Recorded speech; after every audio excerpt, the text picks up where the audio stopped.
was a great king over Israel. His legacy will forever be remembered as a great one. And now we will hear from Rabbi Kovel, Tess Mendelson, Rabbi Ronchik, Rebecca Pollard, and Miss Madden about David's leadership. Okay, so how do a leader's decision affect others? Leaders' decisions affect others in many ways. Leaders can make decisions that can hurt people or even cost them their lives. For example, David decided he wanted to move the ark to Jerusalem, but Uzzah touched the ark because it started to wobble and was killed by God.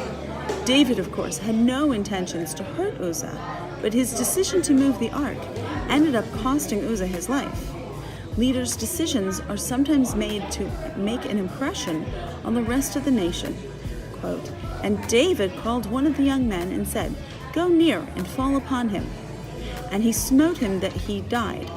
And David said unto him, 'Thy blood be upon thy head, for thy mouth has testified against thee, saying, I have slain the Lord's anointed.'" This is Samuel 2, chapter 1, verses 15 through 16. This was a big moment in David's life. David has just found out that this guy killed God's anointed and made the decision to kill him. This was done to show everyone that it is a punishment if you will get if you kill God's anointed. David carried out this punishment again to Baana and Rechab when they killed Ishbosheth. Quote, "And David commanded his young men, and they slew them, and cut off their hands and their feet, and hanged them up beside the pool in Hebron. But they took the head of Ishbosheth and buried it in the grave of Abner in Hebron." So our next guest will be Tess Mendelson. And Tess, how do we understand and evaluate a leader's mistakes?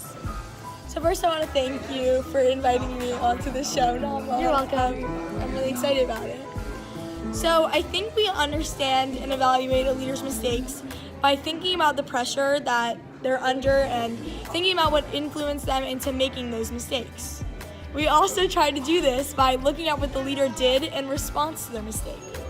In chapter 11 of Shmuel Bet, David has Uriah killed selfishly so that he could get with Bathsheba. After hearing God's message about his mistake, David was really sorry and understood the faults in his actions. This shows us that he was understanding and open-minded. Thank you for having me today, Naama. You're welcome. Thank you for being here. So now we are going to hear from Rabbi Ronchik. Thank you. Hi. So Rabbi Ronchik, how do we measure the success of leaders? We measure the success of leaders by how their nation or empire grows during their reign. This could mean in land, population, wealth, or other things. For example, David conquered a lot of other nations and took their wealth. Thank you so much. Okay, so now I'm going to be talking to Rebecca. And Rebecca, how do a leader's actions define them? The way a leader leads displays their values and shows what is important to them. This defines them because it shows how they think and what kind of person they are. In chapter 11 of Samuel 2, David has Uriah killed selfishly so that he could get with Bathsheba. This shows us that David was in a way selfish and that sometimes he was really reckless.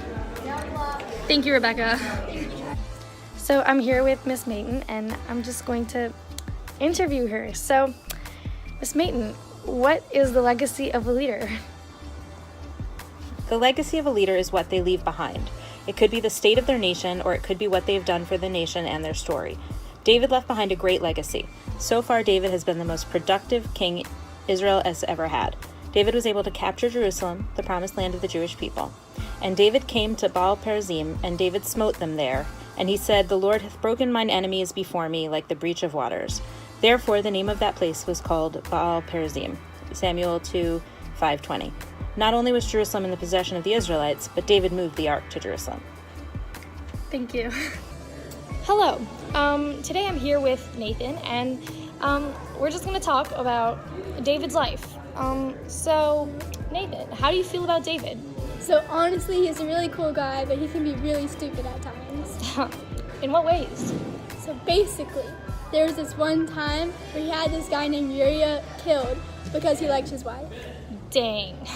Didn't God, say that killing is wrong? Yeah, he did. That's why he was so stupid. God wasn't really happy, and he gave me a message to give to David about how he felt and how he would be punished.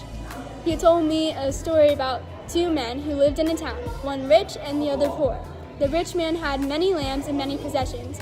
The poor man only had one lamb, but the lamb and the man were very good friends. The poor man loved his lamb, and they would eat together and do everything together. One day, the rich man invited a traveler to dinner, and instead of cooking and preparing one of his lambs, he took the poor man's lamb instead.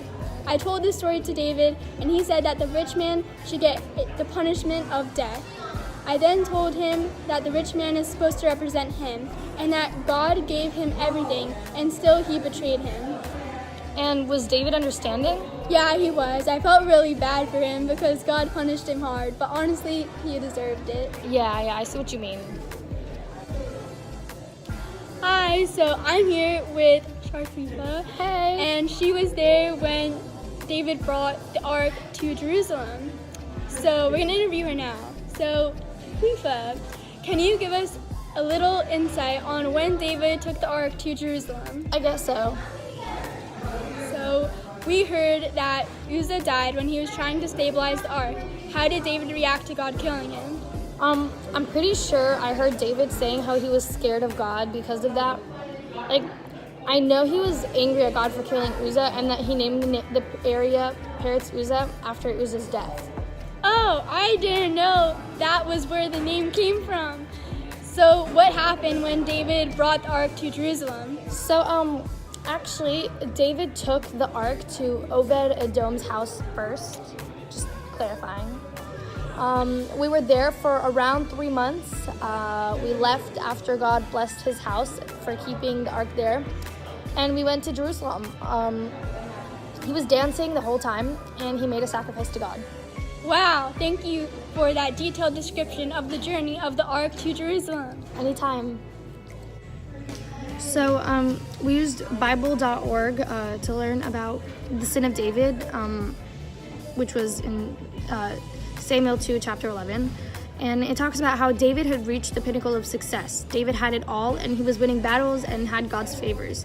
There was no reason to suspect David would commit such a horrible sin. David turned to adultery and murder. David, the man who was closest to God, committed a horrible sin. The fact that David made a mistake should help us learn that we too make mistakes, no matter how close we are to God. Okay, so we also used Ace.com, which talked about David's optimism. So David had to deal with many personal struggles throughout his time as leader. Looking at the Psalms of David, it is clear that he never gave up hope, and who could when you had God's favor? Optimism is an important trait for all leaders, and especially David to have.